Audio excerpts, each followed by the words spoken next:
Enzo Recto, kalaban ang katiwalian at kasinungalingan, kakampi sa katotohanan at kabutihan.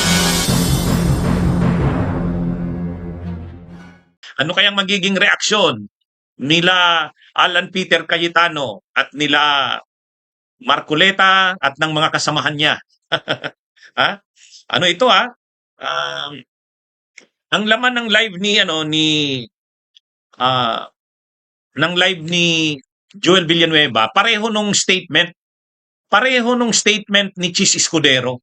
Nung araw na lumipat si Chis Escudero, sumama na sa grupo nila Soto, gano'n na gano'n din ang paliwanag ni Joel Villanueva sa kanyang live kanina.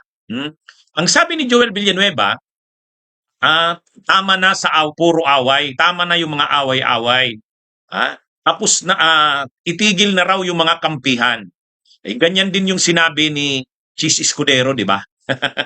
Nung lumipat si Chis Escudero, papunta sa grupo nila Gatchalian, nila Soto, ganun din ang sabi ni Chis. Umabot na siya sa punto, ayaw niya na yung nangyayari na 2 araw na walang session. Yung 3 araw, nag-decide na siya. Kasi hindi pwedeng ganun. Wala nang nangyayari sa Senado. Yan din yung mensahe ni Joel Villanueva kanina. Sabi ni Joel Villanueva, tama na sa mga away-away.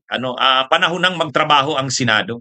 Hindi pwedeng ganito. Kaya sabi niya, kung magpapatawag ng special session, a-attend siya. O yan ha. Ano yan ha? Napakalinaw nung sinabi ni napakalinaw nung sinabi ni Joel Villanueva. Tama na sa away-away, panahon na magtrabaho ang Senado.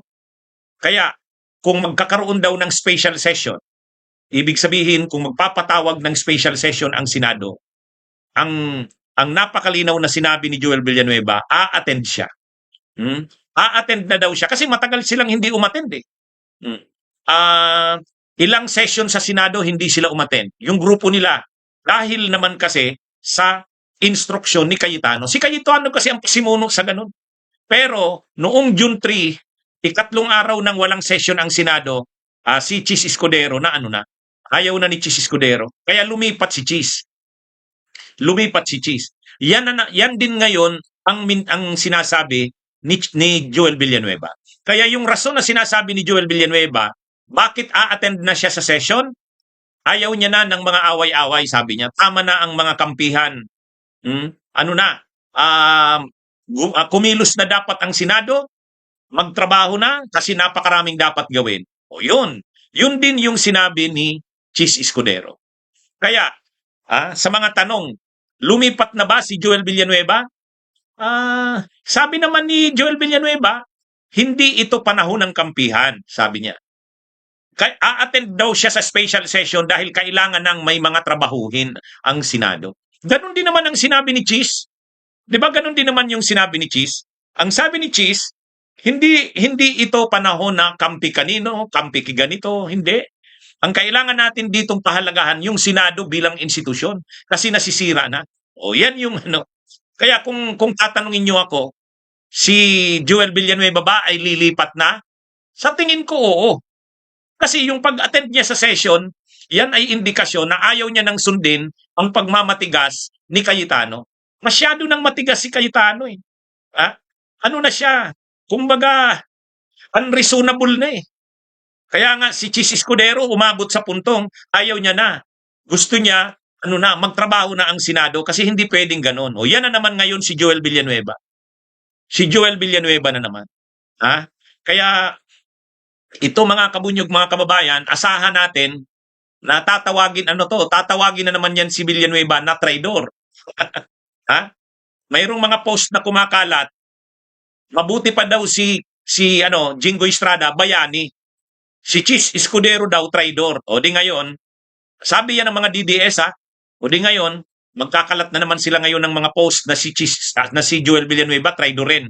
Yan kasi ang problema kay Cayetano. Wala naman ng karason-rason eh. Wala nang karason-rason. Unang-una, wala na sa kanya ang suporta ng karamihan ng mga senador. Ang linaw naman yan. Lahat ng ahensya ng gobyerno, hindi naman siya na ang kinikilala. Pati yung mga opisyalis ng Senado, yung USAA, yung Senate Secretary, pati mga empleyado ng Senado, si Gatchalian na ang kinikilala. Pati nga Land Bank, yung may hawak ng pera ng Senado, sino ang nire-recognize na signatory sa mga cheque? Perma ni Gatchalian. O kaya wala na. Kaya ngayon, na ito mga kabunyog? Nag-live si Villanueva, medyo maiksi lang naman yung live niya. Ang sabi niya lang, maraming dapat gawin.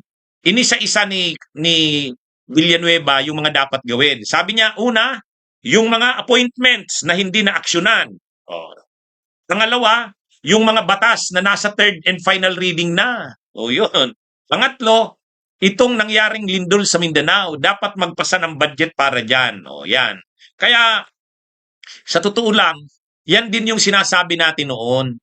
Bakit kasi ganun ang ginawa ni Cayetano? Unang-una, may mga retired generals, mga lima yun. Hindi na aksyonan ang appointment. At least ngayon, binanggit ni Joel Villanueva, i-sponsoran daw nila yon na ma-aksyonan na yon. Pangalawa, yung mga batas na third and final reading na.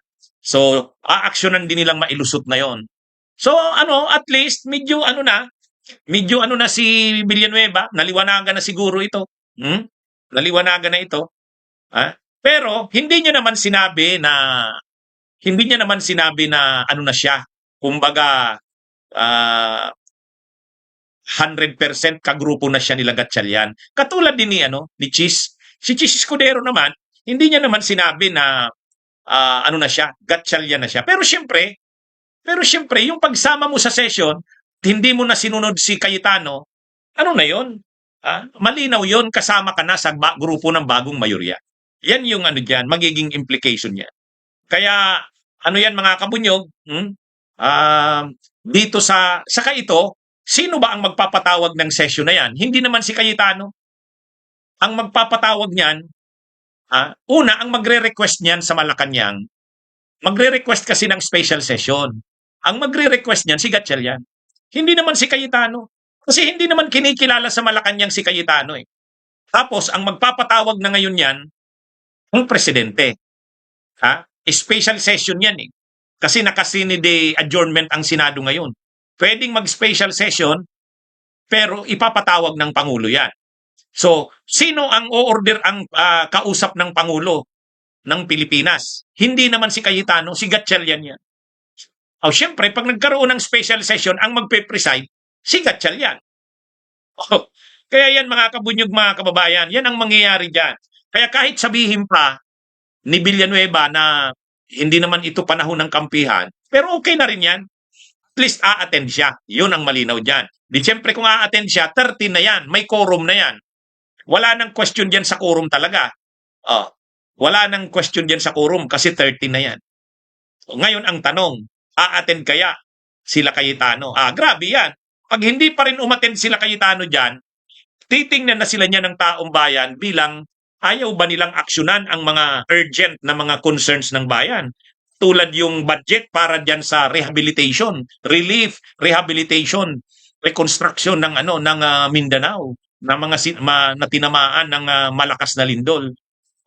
Kaya ito mga kabunyog, mga kababayan, so ganito, ano ba yung laman ng statement ni Villanueva?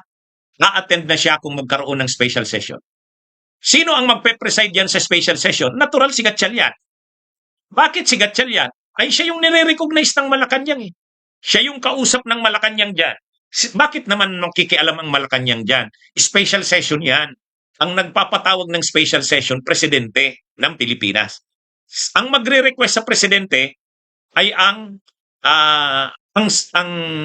leader ng Senado. Sa ngayon, ang acting Senate President si Gatchalian. Kinikilala ba ng Malacanang si Gatchalian? Yes. Ay di ba nung Independence Day, tinawag na nga ni PBBM si Gatchalian na Senate President Pro Tem? Kaya na yan mga kabunyog. Ngayon, pwede ba dyan na pag may 13 na, ay mapalitan na si Cayetano at mag-elect na ng formal na Senate President, hindi na lang acting? Pwede. Pwede na, madesisyon na yan dyan. Pwede na yan madesisyonan dyan. Actually, tama. Kasi sa July kasi July 6 magkakaroon na ng impeachment trial. Tapos July 27 magsusona. Siyempre ayaw ng Pangulo ng Pilipinas na sa SONA magulo. ang Senado. Gusto ng Pangulo ng Pilipinas, malinaw kung sino ang Senate President na dyan. Wala nang question, wala nang away. Kaya ang mangyayari dyan, malamang pag nag-special session, i-resolve na ang liderato ng Senado dyan. Mag-i-elect na yan ng Senate President. Makakuha kaya ng 13. Yan yung tanong. Kasi iwan natin kung si Villanueva bubuto. Kasi pwede namang a-attend siya sa session, pero hindi pa rin siya buboto kay Gatchalian. Pwede yan. Pwedeng gawin ni ano yan. Ibig sabihin, ang attendance ay 13. Pero pwede rin na umattend si Villanueva na hindi siya buboto kay Cayetano, ay kay Gatchalian sa pagka-Senate President. Pwede niyang gawin yan. So anyway, magsimula muna tayo doon sa diniklara ni Villanueva. Ang sabi ni Villanueva, a-attend siya. Dahil a-attend siya, magkakaroon na ng 13. 13 yan. Dahil magkakaroon na ng 13, wala nang question sa quorum niyan. Kaya kahit anong sabihin nila Cayetano, ano na naman ang mga question nila, hindi na nila yan maki-question kasi 13 na yan. Pwede na bang mag-elect yan ng Senate President? Pwede na, kasi 13 na yan. Pero dapat, bumoto rin si Villanueva para maging 13 ang boto ni Gatchalian. Ang tanong, buboto kaya si Villanueva kay Gatchalian? Hindi pa natin alam. Pwede kasing ang plano niyan, a-attend lang sa session, pero pagdating sa butuhan sa Senate President, hindi siya buboto kay Gatchalian. Pwede yun. Pwede yun. Pero, baka naman maging buo na yung kanyang suporta. Ibig sabihin, kahit sa pagboto sa Senate President, buboto na siya. Pwede naman. Pwedeng mangyari. Kaya abangan natin. Ang importante dito, may deklarasyon na si Villanueva, a-attend siya. So, pwede nang mag-request ngayon. Pwede nang humiling ngayon ng special session si Gatchalian. At ang sabi naman ng Malacanang, kapag nag-request ang Senado, basta't maayos na sila, ibig sabihin, wala nang gusot ang Senado na katulad niyan, may diniklara na si Villanueva ang a-attend, ay sa tingin natin, aaprubahan na yan ng Pangulo. Kaya magandang development ito, mga kabunyog, mga kababayan, magandang development. Bunyog, bunyog, halikan na kasama ka. Bunyog, kapag buklod ay may pag-asa. Luzon, Visayas, Mindanao, isa ang pananaw. Sa bagong Pilipinas ang bunyog isisigaw. Bunyog, bunyog.